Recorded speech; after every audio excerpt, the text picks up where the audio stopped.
हम इतना तो जान चुके हैं कि मॉन्स्टर वर्स का फ्यूचर अब जो जला हलावा के पास है, क्योंकि किंग गिदोरा सा खतरनाक विलन हमें अब तक मॉन्स्टर वर्स में देखने को नहीं मिली। हालांकि मेका गॉडजिला, जो कि कोई टाइटन नहीं है, उसने भी गॉडजिला को काफी कड़ी चुनौती दी, पर वो भी किंग गिदोरा के सिर से कनेक्टेड था। यानी कुल मिलाकर कहा जाए तो किंग गिदोरा जिस तरह से गॉडजिला के लिए एक बुरा सपना था, वैसा दूसरा कोई नहीं। पर जो जला हलावा ये तो एक अलग ही बला है, क्योंकि ये गॉडजिला के स्पीसीज का ही एक सदस्य है। वो भी होलो अर्थ के कोर एनर्जी का एक अच्छा खासा अमाउंट एब्जॉर्ब करके स्पेस में इवॉल्व हुआ है, पर जल्द ही स्पेस से इसका रुख धरती पर होने वाली है, वो भी उस धरती में जहां उसे पहले बाहर निकाल दिया गया था। ऐसे में क्या हो जब जो जला हलावा की एंट्री धरती के उस टाइमलाइन में हो जाए जब किंग गिदोरा धरती पर मौजूद हो, और अगर दोनों में किसी तरह मुकाबला हो जाए तो किसकी होगी जीत, आइए जानते हैं आज के इस वीडियो में। सबसे पहले बात करें जो जला हलावा की, जिसे स्पेस गोजिरा के नाम से भी जाना जाता है। कई सालों पहले वो भी बाकी गॉडजिलास के साथ होलो अर्थ में रहा करता था। एक दिन इसे जोरों की भूख लगी। वो भूख थी पावर की, दूसरों से बेहतर बनने की, इसलिए उसने एक सितारे को निगल लिया। और वो सितारा कुछ और नहीं बल्कि धरती की कोर थी, जिसे खाने के पश्चात वो साक्षात दैत्य बन गया। उसके बाद इसके सामने क्या गॉडजिलास और क्या बाकी टाइटन्स, ये किसी पर भी रहम नहीं दिखाने लगा।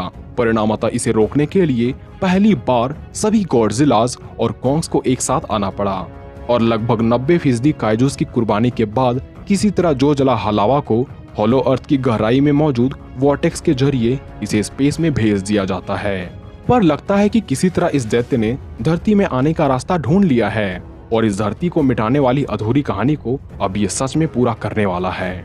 पर इतने सालों के दौरान गॉडजिला में भी काफी बदलाव आए हैं, जो पहले से कई गुना शक्तिशाली बन चुका है। सो जो जला हलावा में भी संभवतः काफी बदलाव आए होंगे, और जो जला हलावा की कहानी मॉन्स्टर वर्स में एक सच है, इस बात का प्रमाण हमें इसी बात से पता चला कि जिस सितारे या कोर एनर्जी को सोख कर जो जला हलावा इतना शक्तिशाली बन गया था, पर इस कोर एनर्जी ने जो जला हलावा को शैतान बना दिया। ठीक उसी प्रकार हो सकता है कि गॉडजिला भी आने वाले खतरे को रोकने के लिए वो भी उस सितारे के कुछ अंश को पी गया है। इसी वजह से अब वो इतना गुलाबी हो चुका है, और साथ ही थोड़ा शैतान भी, क्योंकि वो कॉन्ग पर इतना आक्रामक पहले नहीं था। तो हो सकता है कि उस कोर एनर्जी ने इसे शक्ति के साथ थोड़ी शैतानी प्रवृत्ति दे दी। पर क्या अब ये जो जला हलावा का सामना कर पाएगा? क्योंकि बात करें जो जला हलावा के पावर्स एंड एबिलिटीज की, तो माना जाता है कि ढेर सारी मात्रा में कोर एनर्जी कंज्यूम करने की वजह से इसमें काफी अधिक स्ट्रेंथ आ गई। इसी वजह से इसने टाइटन वॉर में भी कई गॉडजिलास को अकेले ही सिर्फ अपने स्ट्रेंथ के दम पर ओवर पावर कर दिया। पर असली तबाही तो इसकी एटॉमिक ब्रीथ, जिसे सुपर ब्रेथ कहा जाता है, उसने मचाई होगी। क्योंकि जरा सा न्यूक्लियर रेडिएशन को प्राप्त करके गॉडजिलास की एटॉमिक ब्रीथ इतनी घातक हो सकती है, तब तो हलावा ने पूरे धरती को जिंदा रखने वाली कोर एनर्जी को अवशोषित कर चुका है। ऐसे में इसके सुपर ब्रेथ के सामने एटॉमिक ब्रीथ की क्या ही मजाल होगी। बात करें इसके ड्यूरेबिलिटी की, तो टाइटन वॉर के दौरान 90% टाइटन्स मारे गए, पर ये बचा रहा। इससे इसकी ड्यूरेबिलिटी को आप समझ सकते हैं। आखिर इसे सभी ने मिलकर वॉर्टेक्स के जरिए अंतरिक्ष में क्यों फेंक दिया? तो इसका जवाब है, इसे कोई मार नहीं पा रहा था।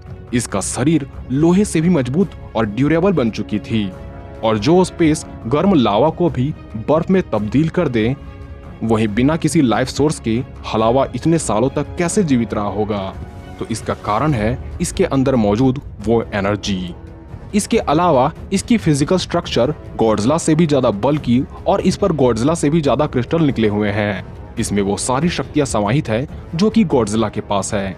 पर इसकी सबसे अनोखी पावर है खुद को बचाने के लिए क्रिस्टल से बनने वाला एक शील्ड, तथा अंतरिक्ष में भी उड़ पाने वाला 2 विंग्स, जो गॉडजिला कभी नहीं कर सकता। अब भले ही उड़ने के मामले में गॉडजिला पीछे हो, पर किंग गिदोरा भी धरती में स्पेस के किसी कोने से उड़कर आया है। वैसे तो इस काइजू के ओरिजिन और इसके उम्र की जानकारी कहीं भी नहीं है, पर हमें इतना ज्ञात है कि ये एक एक्स्ट्रा टेरेस्ट्रियल लाइफ फॉर्म है, जो अंतरिक्ष के किसी अननोन प्लेस से धरती पर आया, ताकि ये इस ग्रह पर अपनी हुकूमत स्थापित कर सके, जिसके लिए इसे धरती पर पहले से ही मौजूद उस टाइटन्स का सामना करना पड़ा होगा। और चूंकि लाखों सालों पहले धरती पर आया पहला मॉन्स्टर टाइटनस सीमू था, तो इसकी उम्मीद काफी हद तक है कि मॉन्स्टर जीरो टाइटनस सीमू से भी भिड़ा होगा और दोनों के बीच होने वाली बैटल में शायद सीमू ने ही उसे बर्फ में जमा कर रख दिया, पर उस चक्कर में पूरी धरती को भी बर्फ का गोला बनना पड़ा था। और सीमू जैसे मॉन्स्टर को मजबूर करना ये सामान्य मॉन्स्टर का बस का नहीं। इसलिए बात करें किंग गिदोरा के पावर्स एंड एबिलिटीज की। ये 1,40,000 टन भारी मॉन्स्टर है जो बेशक कई जीवों को तो यूं ही कुचल कर मार सकता है।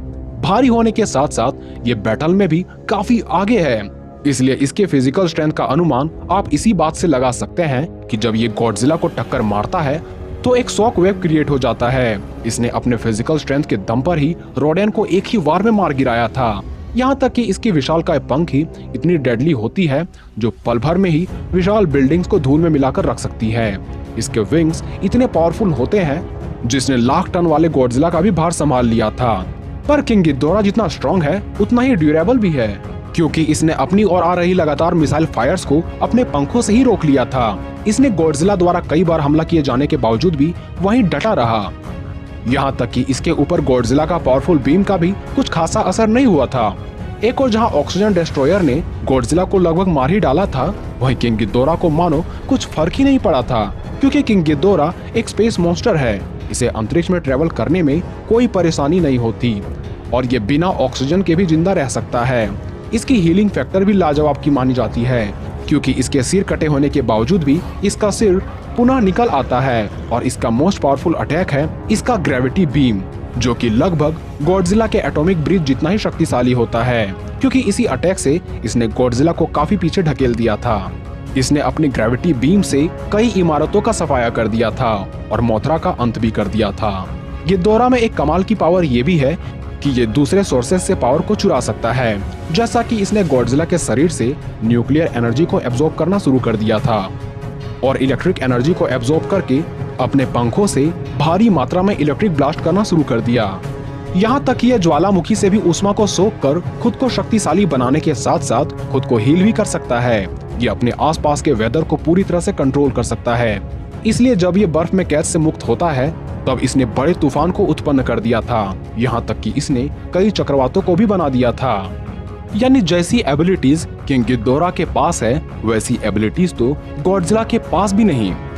पर ध्यान रहे, इस बैटल में मॉन्स्टर जीरो के खिलाफ जो जला हलावा है और इसके पास flight, telekinesis, super atomic breath, energy shield, gravity tornado, super regenerative powers, energy absorption, energy conduction and crystal formation की पावर है। वहीं किंग गिदोरा भी ऐसी कई सिमिलर एबिलिटीज होल्ड करता है, जैसे कि gravity mastery, flight, scale beam barrier, energy absorption, telekinesis, gravity beam, weather manipulation जैसी पावर। यानी दोनों की ही एबिलिटीज काफी सिमिलर और कुछ यूनिक भी है। पर ध्यान रहे, हलावा उस एनर्जी का मास अमाउंट पहले ही एब्जॉर्ब कर चुका है जिसकी तलाश किंग गिदोरा पहले से ही कर रहा था। और हमें ये बात ध्यान रखनी होगी कि एक बार किंग गिदोरा अपने 3 सिरों की सहायता से गॉडजिला से भी उसकी एनर्जी चुराने लग गया था। ऐसे में जिस एनर्जी की तलाश में किंग गिदोरा धरती पर आया हो, उसके सामने वो एनर्जी जो जला हलावा के फॉर्म में हो, तब मॉन्स्टर जीरो ये मौका अपने हाथ से कैसे जाने दे देगा।